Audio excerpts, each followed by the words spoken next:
Yo! In this video, we're going to talk about completing the Colosseum without the use of protection prayers. Unlike my usual content, I'll be going a little more in depth and talking about some of the unique problems this challenge presented and how we solved them. So yes, despite what our expert Rich Concentrate has to say, this challenge is possible and I'm going to explain how. I've identified 4 core elements of the Colosseum that need to be solved for a completion to be possible. We'll be discussing these in order. And yes, I've seen some of the discussion. Most people seem to be wondering how it would be possible to kill manticores and survive Soul Herited's spear attack. So I'll go ahead and tell you right now that we will be covering these. But believe me when I say that these 2 aspects are hardly the real problems behind this challenge. One issue in particular was much more of a puzzle to navigate, and in my opinion is the real main identity of this challenge. Let's start off with enemy stacks. We'll talk about the individual monsters in the waves and how to deal with different combinations of them. Let me introduce you to our cast of enemies. First up is the Serpent Shaman. First appearing on wave 1, the Serpent Shaman is relatively weak compared to later enemies. However, its smaller size and shorter attack range make it behave quite uniquely, adding an extra layer of complication. Next up is the Javelin Colossus. This ranger appears on wave 2 and almost every wave thereafter, making it the most frequent of every enemy. The Javelin Colossus has a unique mechanic where every 5th attack it will high throw a javelin aimed at the tile the player is on. This replaces its actual regular attack, which can work to our advantage. Thirdly, we have the Manticore. Perhaps the most iconic enemy present in the Colosseum, it is also by far the most mechanically complex. Its unique mechanics have been implemented in ways that create intricate issues for this challenge. For now, we're worried about its massive max hit of 98, coupled with the fact that it's the only enemy present in the waves that is impossible to tick eat. Last and least, the Shockwave Colossus. Despite being present much later on in the challenge, it is also the most basic. It is functionally the same as the Javelin Colossus, only without the special javelin mechanic. With introductions over, let's talk about how to beat these enemies. Without protection prayers, we can't just attack them and hope we kill them before they kill us. Flinching would have been very useful since it allows us to attack the enemy without the enemy attacking us back. However, none of the NPCs in the Colosseum will flinch, which removes a very valuable option for us. Something we can make use of is tick eating. Tick eating is the act of eating to heal up in between the enemy's damage calculation and the actual damage landing. However, we can't just bring infinite food with us. Purple sweets are stackable, but disabled within the Colosseum. So instead of tick eating, we're going to tick heal. Every 100 ticks, our character will regenerate 1 health, giving us an infinite source of tick heals. We can strategically time our attacks on enemies so that we regenerate health exactly when we need to.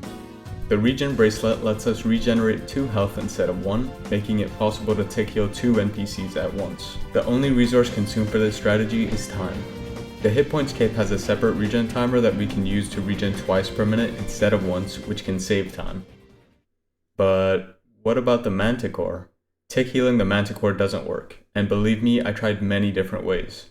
The problem isn't that the Manticore does 3 separate hits on the player. It's the unique damage scripts that the Manticore uses that make it mechanically impossible to tick heal. So, we have an enemy that hits 98s, isn't flinchable, and isn't tick healable. How can we beat it?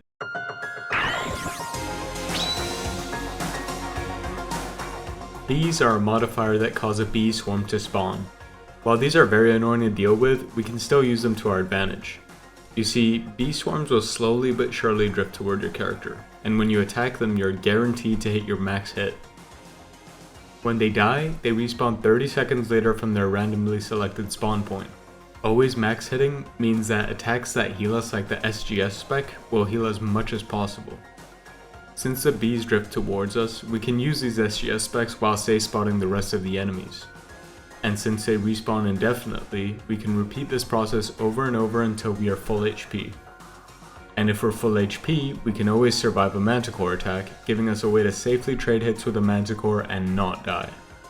The Relentless modifier increases the Manticore's max hit to above 99, but the fact that its attack is split into 3 separate rolls makes it still very safe to take a hit. Relentless 2 increases its max to 107. But we can also time health regeneration to give us an extra 4 HP to increase our chances of living. The chance of dying in this scenario is only 1 in 1400. And yes, the extra HP from regeneration makes a significant difference. Relentless 3 has a roughly 1% chance to kill us, which is risky enough that the modifier should be avoided if possible. Another strategy involving bees is to make use of the Venator Bow's chain effect. Bees will sometimes occupy certain tiles while trying to reach you. By attacking them on these spots, you can have the Venator Bow chained to an enemy behind the pillar, letting you deal a small amount of damage to them without taking any yourself. However, bees pathing isn't exactly deterministic. While they will generally move toward you, there is still some randomness present, meaning they won't always move onto these tiles, or they will take an extremely long time to do so. This, coupled with the 30-second respawn and low amount of damage dealt, means that this strategy can be extremely time consuming. In case you didn't know, the Colosseum does not pause when you log out, meaning a full run must be completed within the 6-hour session limit, meaning there is actually a time limit, so slow methods do have a very real cost other than just my own patience. It's important to be careful when attacking bees. Like I said before, the bee pathing isn't fully predictable, so whenever you attack it, there's a risk of it being in a place you didn't expect, meaning your character might drag to somewhere you don't expect. To counteract this, I had a strategy to avoid dragging onto unexpected tiles. Instead of waiting on a tile next to where we want the bee to arrive on, and then attacking it, I would instead wait one tile away and then attack it with the control key held down, and then on the next tick, click back onto the original tile. This would make me drag onto a tile that is in range of where I want the bee to be positioned, meaning if the bee pathed as expected, I would drag next to it and still do the attack. However, for the case where the bee didn't path as expected, I would still drag to that same tile that I already know is safe, rather than a potentially dangerous tile. Each of our strategies to hit the enemies involve a lot of time in between them. This makes Thralls and Vengeance incredibly helpful, since we'll be venged for every attack, and each attack will result in multiple Thrall hits. The upgraded Death Charge spell is also very useful. Since we're constantly killing bees, Death Charge will greatly increase how much spec energy we have available. The Lightbearer Ring is also very useful for the same reason.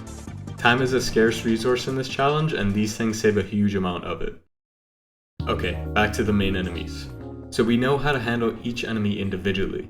We also know how to handle multiple different enemies when they can all be tick regened, but what about some of the other combinations that include the Manticore?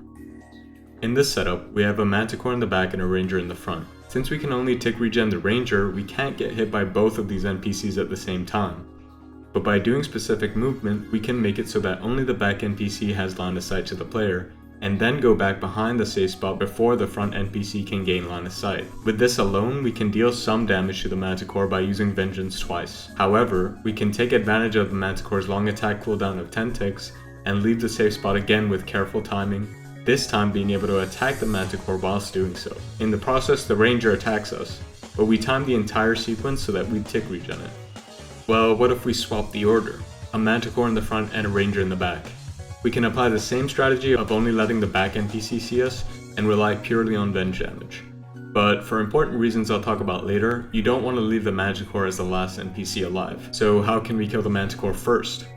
Well, you may recall that every 5 hits the Javelin Colossus will skip its attack in favor of its Javelin mechanic. We can take attacks from the Ranger whilst chipping it down with Vengeance, whilst counting its attacks at the same time. Whenever it's time for its Javelin special, we can go to the other side and directly attack the Manticore whilst the Ranger skips its attack on us. Let's rapid fire some more of the main stack solves. 3 enemies in a straight line with the Manticore at the back. Step from this tile to this tile to prevent the front 2 enemies from having line of sight for a tick. Slowly kill the Manticore by venging twice each time. For a triple stack like this, the front NPC will immediately have line of sight. Go far west instead and step from here to here, preventing the middle NPC from having line of sight for a tick, and preventing the back NPC from being within its 15 tile attack range. Now let's talk about 2x2 stacks. In a 2x2 stack, the Manticore is going to be on either of the 2 sides of the stack. The side that doesn't have the Manticore on it will have 2 enemies that can be tick regened, meaning we can engage and attack either of the 2 enemies. Once we eventually kill one of them, the stack will simplify. If the Manticore is in the back, delay it by a tick by using these tiles and kill off the front NPC with Vengeance. If the Manticore is in the front, then simply double regen to kill the back NPC. Relying on Venge only is quite slow, and we are on a time limit. Because of this, it's worth understanding how a stack will look after you kill an NPC. The NPC you kill first determines what the stack is going to look like next, which determines whether or not you have to rely on slow methods like bench bombing. To understand this, it's good to be familiar with how NPC turns are prioritized. Take this stack for example. If we kill this NPC, these two NPCs both want to occupy the tiles that it was standing on. But they can't both occupy these tiles, so how is it determined who will move first and take the spot? Well, each NPC has its own turns to do things like move, and the turn order is determined by their index, which we can see with the NPC ID plugin. The lower index NPC will have its turn first. NPCs will also die and despawn during their turn, which effectively means that the NPC with the lowest index that's higher than the dying NPC will be the one to move on to its spot first. Lastly, we'll discuss 2x2 stacks that contain 2 manticores. I promise this is the last stack we'll talk about. 2 manticores on the same side is no problem since it will stagger themselves to be 5 ticks apart. However, if there's one on each side, then we're in trouble. We can't attack or even rely on bench bombing on either side of the stack since we'll get hit by a combination of a manticore and another NPC at the same time, which is something we can't do without having a high chance of dying. This is where we have to use our last option, and kill an entire NPC using Venator bow bounces. This is very slow, but it works. The Venator bow has a relatively short attack range.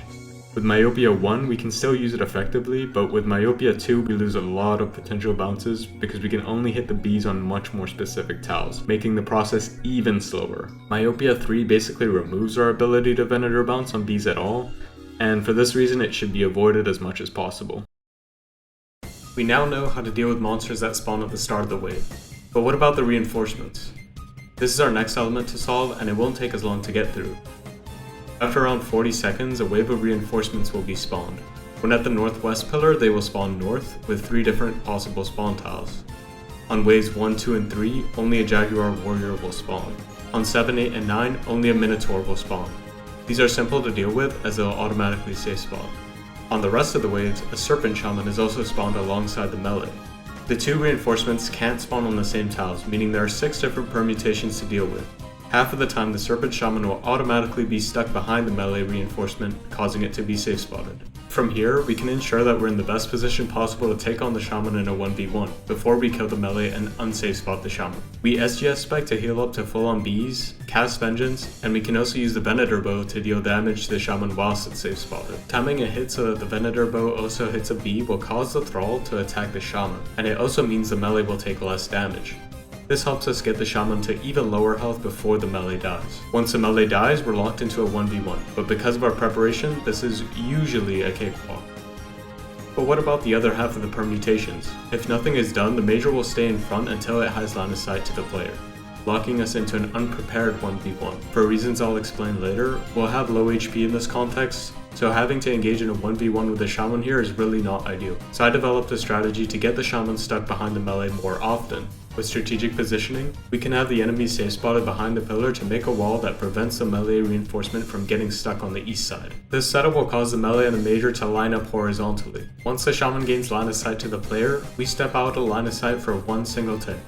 This will cause the Shaman to drag 1 tile southwest, whilst the melee is still vertically stuck on the NPC east of the pillar. We then step back into line of sight to prevent the Shaman from dragging any closer to us, causing the melee NPC to slide over it and eventually completely around it, taking the front position. From here we move back out of line of sight, causing the Shaman to be safe spotted. The earlier waves don't have as many enemies, meaning we can't build as good of a wall. We use an adjusted method to try safe spot what we can, however there's still a chance you get a bad NPC stack east and a bad reinforcement permutation. In this case we're forced into an unprepared 1v1. Our best solution here is to use Gethix Rest to Tiggy until the Shaman dies. We bring in 2 Gethix Rest mostly because of this situation. In the later waves, the melee NPC is a Minotaur, which has the ability to heal nearby NPCs once they're below a certain HP. This means that if we fail to get the Shaman stuck behind the Minotaur, then we're most likely dead, as we'd have to kill an entire Minotaur first, whilst tanking the Shaman the entire time. However, since these waves always have 4 larger NPCs, it is always possible to perform the lure as long as we don't mess up. Okay, time to address the big one. Everything I've talked about so far assumes we're at the northwest pillar, with every NPC safe spotted to the east of us. But how did we get them there? This was the problem that I alluded to in the intro, and it proved to be the most difficult both in theory and execution. The obvious answer here? Get lucky. It's possible to do all 11 waves in a row and get lucky enough to always have the NPCs spawn in ways that get stuck behind the pillar. But how realistic is this strategy? Trying to come up with an estimate, it very quickly becomes clear that the probability of this is somewhere in the 1 in thousands. Not viable at all. My eventual solution for this problem increased the chance of success to be closer to a 1 in 3 once making it past wave 6. This still felt RNG heavy, but doable. So how do we go from 1 in thousands to 1 in 3? Unlike the Inferno, we can't relog to scout our wave and then come up with an extremely specific solution for that specific wave. But what if there existed a specific sequence of actions we could perform every single time that solved most of the possible wave combinations? It turns out going back and forth between pillars does an excellent job of luring NPCs. So very simply, the idea is to run from here to here and then back again. But with basically no defense or prayers, surviving so many hits from multiple enemies is impossible, right? 5 years ago, I made a method to walk past the Sodetseg maze without dying. How? Interact with something on the other side, wait a tick, then use a stall to delay the damage that was queued. Once across, the delay ends and all the queued damage processes. Normally, this would kill us, but by having a Phoenix necklace on, we take the first instance of damage, which causes the necklace to immediately activate, running a procedure called Combat Clear Queue, which clears all damage currently queued to the player, aka all the remaining damage that would have caused us to die. So what if we adapted this strategy for the Colosseum? I had already found a stall that delayed the player for 12 ticks, which is just long enough. We just had to try eat an uncooled rock cake, specifically without gloves equipped. The plan is to interact with something on the other side, wait a tick, and click the rock cake. Once on the other side, the Phoenix necklace procs, clearing the pending damage so that we survive. Well, let's try. Okay, that didn't work. But why? The necklace did proc from the first instance of damage, so how come we still took more damage and died? It's because of this guy. The Manticore's attack is coded very uniquely. It queues custom damage scripts to the player, which Combat Clear Queue ignores.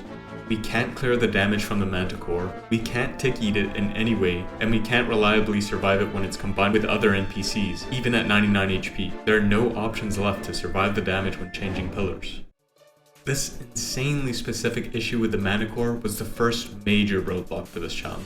Everything before this was honestly kinda easy to solve. When I realized the Manticore's damage couldn't be cleared, my attention shifted onto other projects that frankly just weren't as interesting to me.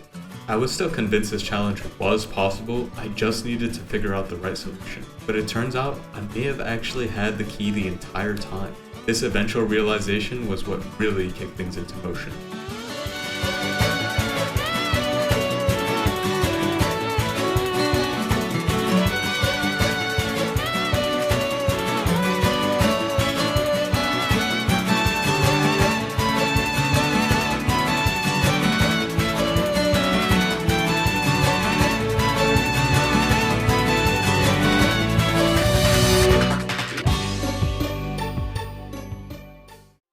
Earlier I said we had no options to deal with the damage. That's still true. But what if that's okay? What happens if we do take all that damage and go to 0 HP? We die, right? When you reach 0 HP from Q damage, the death script is immediately queued, but you don't immediately die. The death script is specifically queued with a 1 tick delay, meaning we won't die until the next tick. Okay, so we do die when we reach 0 hit points, just a tick later.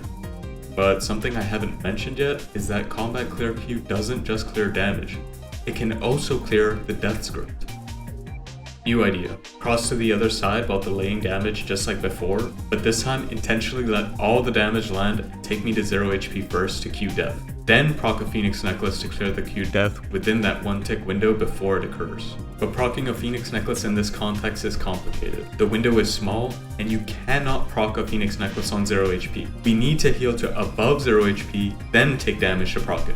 Typical healing methods are blocked on 0 HP, so we need to use alternative ways to heal. Luckily, I had previously made a similar strat to kill Zuck without attacking. I relied on recoiling the damage from Zuck's attacks, so I couldn't clear the damage itself. This damage could easily drop me down to 0 HP, so I had to take a lethal damage but also not die to it, just like our current problem. To do this, I healed up after reaching 0 HP by casting Blood Barrage. I cast it on a stack of multiple majors to reliably not splash, then took damage from the same majors to proc a Phoenix Necklace and cleared the queued death. A quick note since things might look confusing. Healing up after reaching 0 HP is not enough on its own. You will die with HP remaining. It is absolutely necessary to also proc a Phoenix Necklace to run combat clear queue.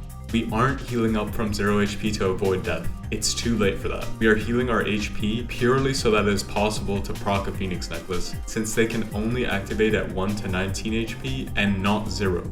Also note that the client doesn't instantly visually update whenever our HP changes values. It only does so once at the end of the tick. This is why in a clip like this, you won't actually see the HP orb show 0, even though we were at some point. Anyways, I wanted to adapt this Zuck method for the Colosseum. Melee hits are guaranteed to max on the Fremennik Archer, so SGS speccing it is a guaranteed heal on 0 HP. But there was a problem. Whilst delayed from the stall, we're unable to do most actions, including setting a target to attack. On the tick the stall ends, we take the queued damage, but we still aren't able to set a target. This is because within the tick, the stall ends before queue processing, but after input processing, which is where we try to set our target from. The actual act of attacking the target happens during interactions, after the stall ends, so it should be possible to perform an attack on this tick. We just need a way to set our target without relying on input. The idea for this was to use auto retaliate. Instead of setting our target by clicking, we could take damage during queue processing and retaliate, which sets our target. But there were still more issues. Even though my character was now trying to attack the Fremennik Ranger, it wouldn't. Why is this? Action delay is a variable on the player that compares to the global clock to determine whether or not you're eligible to attack. Since the global clock increases by 1 each tick, action delay effectively counts down by 1 each tick. When you retaliate, your action delay is checked. If it's at a negative value, aka off cooldown, then it will set to a positive value equal to half your attack speed rounded down. This is called flinching. This positive action delay is what was preventing us from attacking.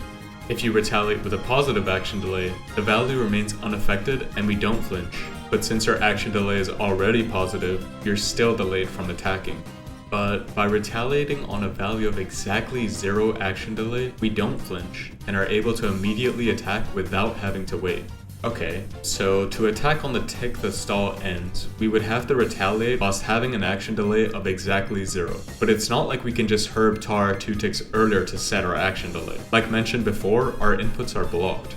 For action delay to tick down to 0 by the end of the stall, we have to set our action delay to something greater than the length of the stall from before we start the stall.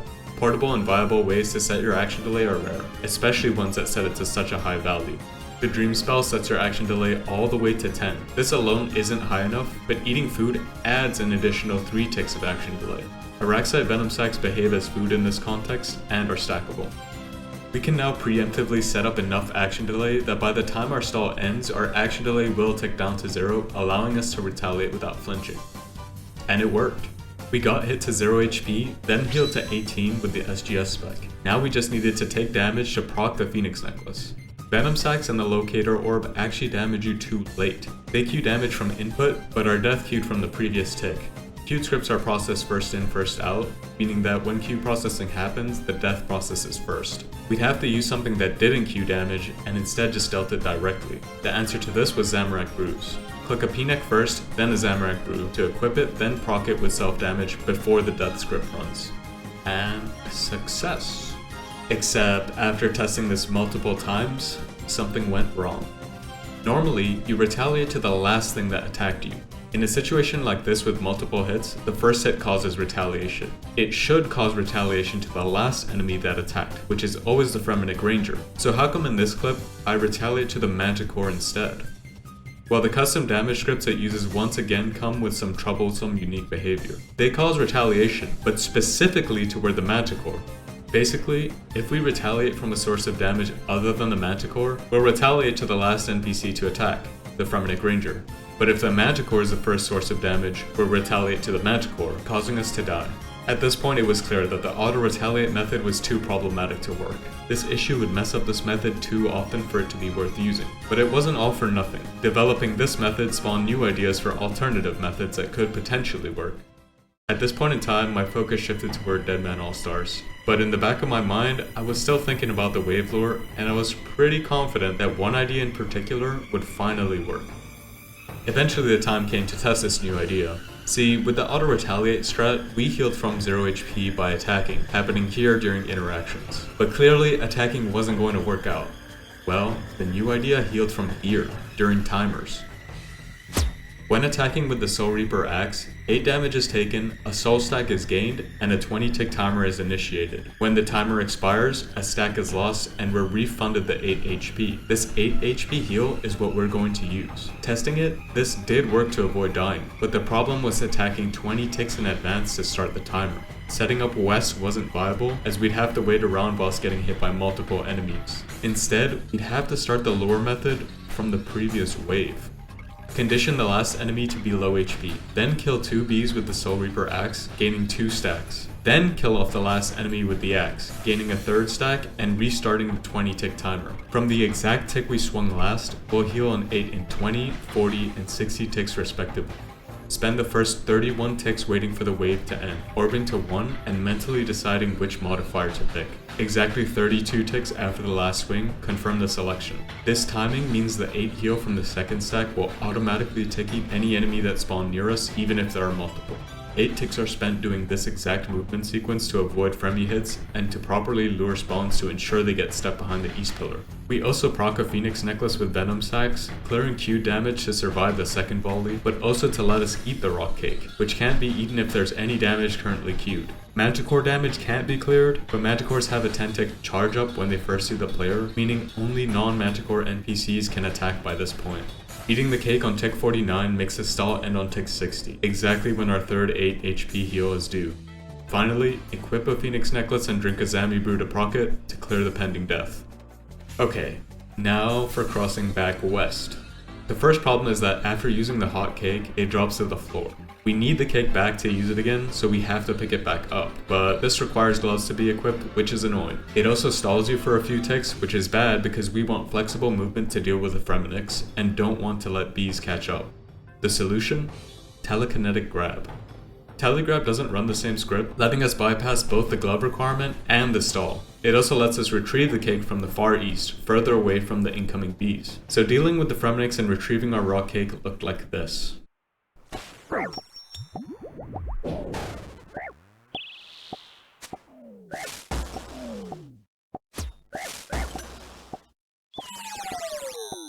The last attack is a Soul Reaper hit, starting the 20 tick timer to heal. After telegrabbing the rock cake, wait 3 ticks, then interact with an item far west, then rock cake stall again. After reaching the west side, get healed an 8 from the soul stack, then equip a P-neck and drink a Zami brew to clear the death for a second time. Then run 2 tiles west and SGS spec the ranger for extra health, killing it out of the way for the volatility explosion. Then spellbook swap to normals and safely telegrab our rock cake ASAP. All of this leaves just a few ticks to prepare for the reinforcement lure.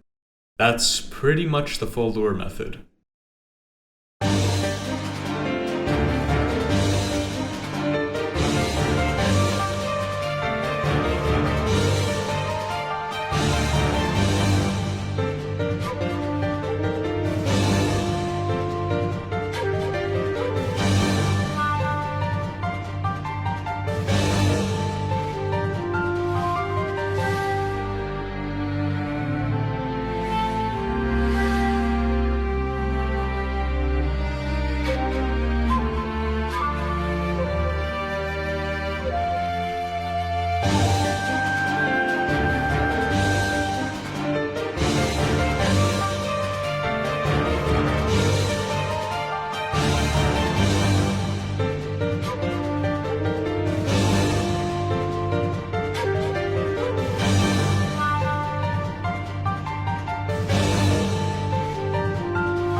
You may have noticed that I start on this tile instead of the typical starting tile. This is because while developing the exact movement sequence to minimize unlurable waves, I found that the most frequent culprit were wave spawns that were lined up vertically. By standing here, we could eliminate 4 spawns that often made these bad vertical combinations. It did open up the 2 west spawns which are vertical, but with correct pathing, the pillar itself does a good job of separating these. Special thanks to Supalooza for creating Colosseum and making improvements on request. This greatly helped simulate different spawn permutations, which aided in identifying and fixing problematic situations. I also decided to sacrifice an inventory space for a better Red X item. The lure requires an extremely zoomed out camera, and I play on a relatively small client, which made the Red X on the east side quite precise. I asked my friend Chris for ground objects with the biggest models, and the Shattered Relics cannon barrels were the best option. The west side click was easier, but I still wanted something big, so I took 9900's suggestion of using an SGS ornament kit, which was fairly big and didn't cost an inventory space. Each wave lured uses lots of resources. I ended up deciding that it would be best to use the lure for 8 out of the 11 waves. This meant using the lure on every wave with a manticore. We'd only not be luring the first 3 waves, which didn't seem too bad to me during planning, but this later proved to be more of a struggle than expected. For 8 wave lures, the following items are needed: a stack of venom sacks, a locator orb, a soul reaper axe, a hot rock cake, cannon barrels, air runes, 4 Zamrock brews, 2 range potions, an eldritch staff, and 24 phoenix necklaces. This is too much to fit, so a looting bag is used. We can put 24 diamond necklaces in a looting bag, do the attempt on a PvP world, and destroy the bag to drop all the necklaces onto the floor. From here we can enchant them, since we already have spellbook swap and the required runes. Okay, finally done. There's more I wanted to talk about in that segment, like some of the nuances with positioning, the different variations made during development, and more information about bad spawn scenarios, but I don't want to make this video even longer. Our 4th topic is one we've already revealed, Soul Heralded. And I'll just be honest, this was probably my least favorite part of the challenge on the theory side. Unlike the rest of what we talked about, Soul really doesn't have a lot of moving parts. Whilst there are some cool things that can be done with Soul, these have their own problems. I didn't really look into them too much because they just didn't feel necessary. I figured that most of Soul already doesn't require protection prayers. The only mechanic that does is his triple spear attack. But this damage can actually be reduced by the Staff of the Dead special attack, making it viable to just out-heal it. You still end up taking a ton of damage, but it is manageable. You also aren't always protected, but since we have bees up, we can use double death charge to recharge spec faster. Along with a surge potion, this increases the uptime of the protection effect greatly. Whilst Vengeance would be useful, we'd have to cast Spellbook Swap each time we want to cast Death Charge. This delays the player for a few ticks, which makes it difficult to use without error. I chose to instead take a Magic Cape, which allows us to permanently switch to the Arceus book for the Soul fight. Another way to reduce damage is to kill Soul quickly. Soul is weak to Slash, and extremely defensive against non-melee styles. We don't really have the space to bring in lots of melee switches, but we can bring a ton of Ralos. The special attack of the Ralos can be used repeatedly to drain Soul's defense, eventually all the way down to 0, which makes the range setup actually do a good amount of DPS. During the first 10% of Soul's HP, he won't do any special attacks, so we can use this period to repeatedly spec Soul over and over until his defense is 0. The initial Ralos specs are incredibly inaccurate, so it can actually take an extremely long time to drain him all the way to 0. Since we're on a time limit, I decided it was worth it to also bring in Elder Maul to do the first 2 to 3 specs, which speeds up the process a lot. From here it's basically a normal fight, just use staff specs as best as we can and avoid the mechanics as normal. We usually have 3 Bs up, which can be quite hard to deal with, especially with Myopia. It's also a significant DPS loss to have to kill them all, but we don't really have a choice. A very important thing I actually had no clue about initially is that if you get hit by Soul without your staff on, then your staff protection actually gets cleared. If this happens early after using your spec and you get unlucky with Soul deciding to spear a lot, this can be ridiculously punishing. Ideally, the boss should be doable with 3 brews, a restore and a range pot, and the gnome token, which gives us 10 pieces of hard food worth roughly 10 HP each. I struggle quite a bit with not making mistakes at Soul, and I also know for a fact that I'm gonna be really nervous, and Soul is not a boss that mixes well with nerves. So in the end, I decided to adjust my setup and ditch certain things like the Anguish and HP cape to fit in extra supplies, sacrificing some of the benefit for the waves for an extra 2 brews and a restore. Okay, secret 5th topic here. Modifiers are pretty important, so probably necessary that we quickly talk about them. So, goated tier, we have Bs 1 and 2. These are just hard required for the strat we're using, so they are officially above everything else. Bs 3 is close because they actually kind of help. They're annoying, but you get spec back quicker and it sets up more Venator bounces with the extra spawn, so top of A tier. Whole Blasphemy line is in A tier because they pretty much don't disrupt you at all. You are SGSing constantly to get your prayer back, so they don't really matter. Myopia 1, same thing, pretty much doesn't debuff you whatsoever. The only bad thing about it is that it gives you Myopia 2 and 3. Like, you're more likely to get them after you take Myopia 1. Relentless 1 is the exact same kind of deal. No real downside to it by itself, but you're more likely to get Relentless 2 and 3. Whole Volatility line is an A as well. Again, pretty much don't really negatively affect you. There is an edge case where sometimes you can react to a spawn and choose not to do the lure because it's going to be lured anyways. All that does is save you some P-Nex. Doing this with volatility though is pretty scary, so I would say that's like the only real downside, but other than that, the lure takes into account all the explosions anyway, so it doesn't really matter. Myopia 2 drops down to B because you lose a lot of Venator bounce setups. I think I showed that before, but like Venator bounces, they're really not that good anyway. It's more of a thing that you want to have access to just in case you get a bad 10 or 11 wave stack. Relentless 2 puts you in chance range, very small chance of dying, but it kind of makes you play differently because you start going for the regen mid Manticore hit, so you have a higher chance of living. And that kind of loses you some time and it's pretty annoying. C tier, Reentry 1 right at the top. Kind of a weird one to put at the top, but it's actually like really not a bad pick by itself. Reentry 2 and 3 are just kind of bad, but Reentry 1 by itself, actually not a bad pick. You just need to be more vigilant about counting attacks. Myopia 3, kind of bad. You pretty much can't Venator bounce at all with it. You know, if you get that bad 10 or 11 wave setup with Manticores on both sides, you're a little bit screwed. There is a backup strat I made that I didn't really get to talk about if you do end up in this situation where you have Myopia 3 and the bad wave setup, but basically there's other downsides to doing that backup strat, so it's down here in C. Frailty is a weird one. Being 90 HP sounds awful to me. I never took this, but being 90 HP sounds pretty bad. Your cumulative chance of death is just gonna go crazy high. Maybe though if you take it on like the last wave, that's okay. Reentry 2, it's bad, but it's actually not that bad if you take it only on the last wave, right? Because the permanent sand isn't going to matter if it's on the last wave. Relentless 3, chance of death goes up a bit. You're more likely to take it like toward the end of the run though, so it's not that bad. It does increase Soul's damage output actually quite a bit too, so that's another downside. Down to D tier, you want to avoid these as much as possible and only really take them if you have no other choice, just to hope that maybe you can clutch out and finish the run. Totemic at the top, weird one to put here. I think doing the waves with Totemic is probably impossible, but it's actually really good, in quotes, good for the final boss. Like, it's a pick that doesn't really matter much. All you have to do is kill the thing one time at the final boss, and that's pretty chill. Reentry 3 is down here because it implies that you took Reentry 2 and had to use it on a previous wave. Dynamic Duo is a really weird one. The lore is basically made around the base spawn points, and Dynamic Duo makes it so that there's a bunch more spawn points. I'm pretty sure it makes a chance of the wave being unlurable really high, but not impossible.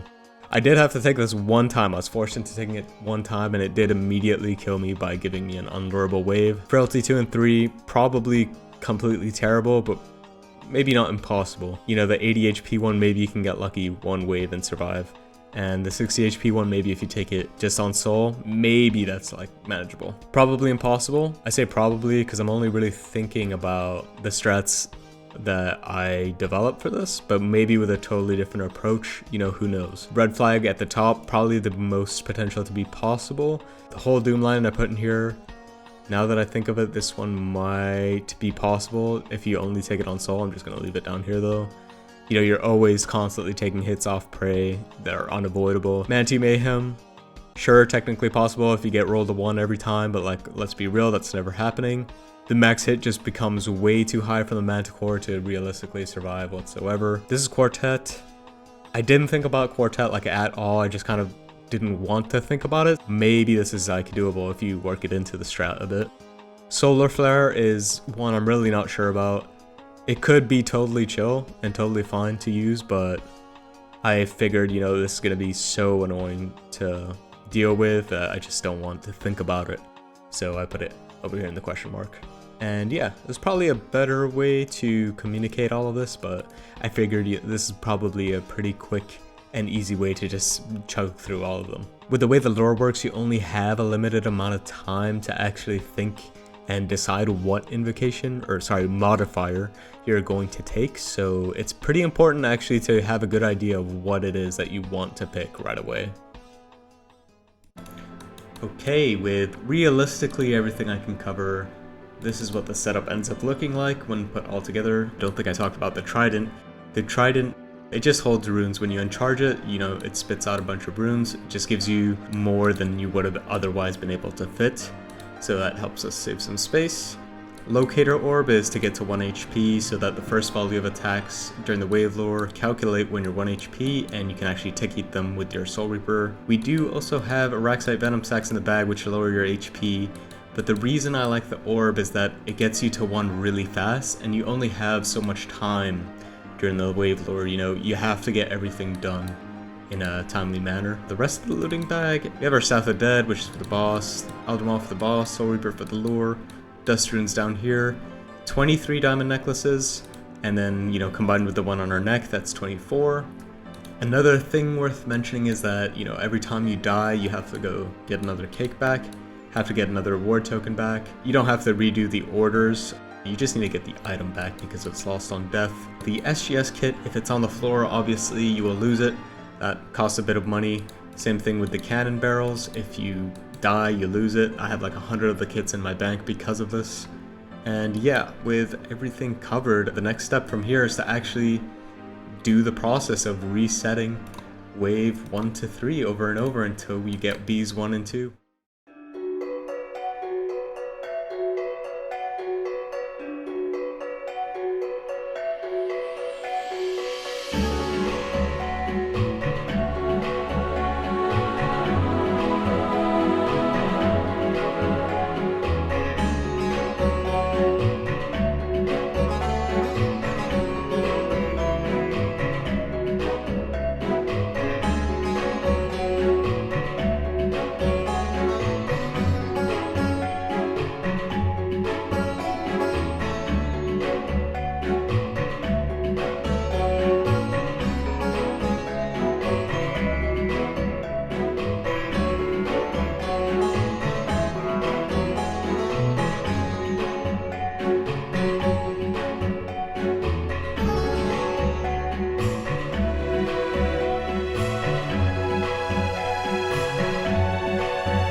It genuinely would sometimes take hours of resetting just to get to wave 4 once, which is kind of where the run really starts, and once making it to wave 4, I'd pretty frequently just die afterwards since 4, 5, and 6 actually have a bit more RNG involved with the Serpent Shaman spawn. Attempts that made it far would take so long that it was hard to find a window of time where I could actually complete a full run. The Soul Reaper lore means that you can't AFK in between waves, and during the waves the bees are constantly chasing you down. Obviously you can't log out mid-attempt, so This means I'd need at least 6 uninterrupted hours to do an attempt. And then, it'd often take a lot of time resetting wave 1 just to get that attempt going. Losing runs to unlurable wave spawns and even bad modifiers felt more common than I would have liked. And even worse than that, I made a lot of mistakes. Something about dying to my own mistakes felt extra painful, like I was being given the required RNG but throwing it away. Ideally, I shouldn't be losing runs to things that are in my control. And as much as I tried to identify and prepare for what mistakes could happen before I started doing attempts, naturally I was gonna miss some. Sometimes you just have to get punished and learn the hard way.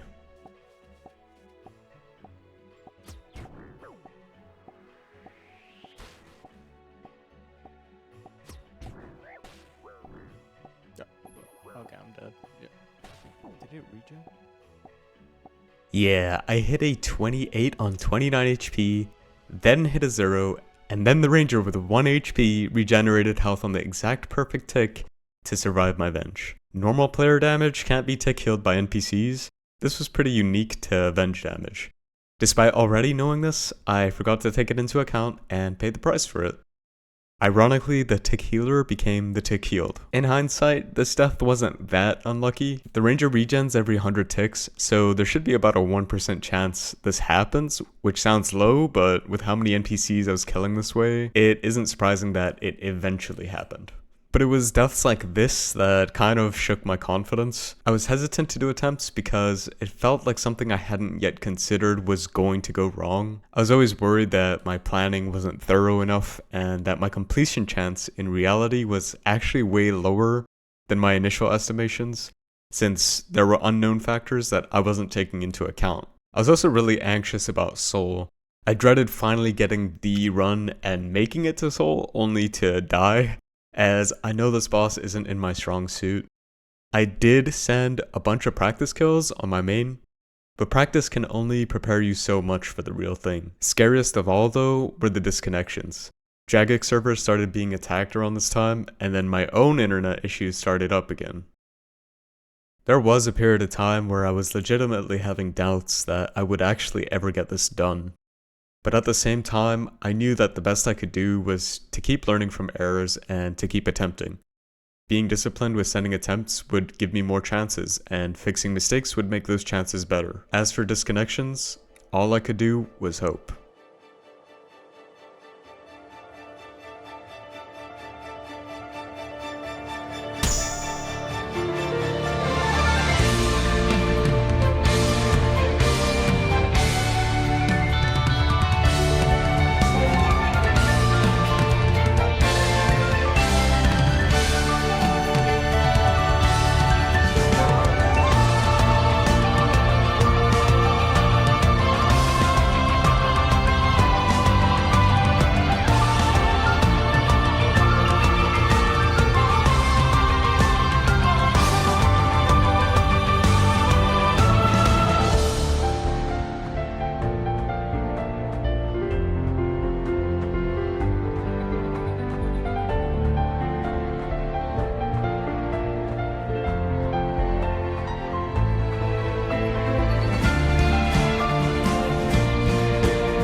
Bye.